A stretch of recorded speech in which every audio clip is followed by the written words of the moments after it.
Нема правда, нема мир, оставки, убијци, човекови права.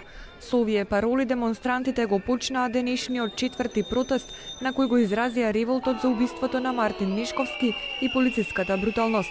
Полицискиот кордон на крстосницата пред владата не им дозволи и денеска на демонстрантите да се приближат до зградата на владата.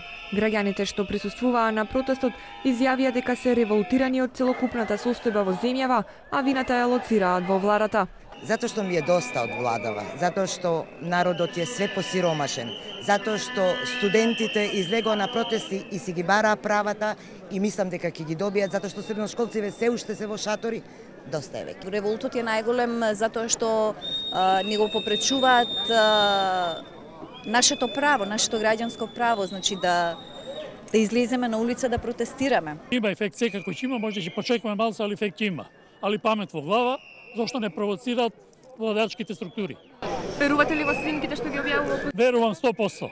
Ако они имаат и една грам доблест, требаше да си понесат оставки, да се смири народот, да нема ова. Револтирани што полицијата не им дозволи пристап до зградата на владата, демонстрантите се упатија кон Министерството за внатрешни работи, каде побараа оставка од министерката Гордана Јанкуловска, но и таму беа спречени од полицискиот кордон да се приближат до зградата на МВР.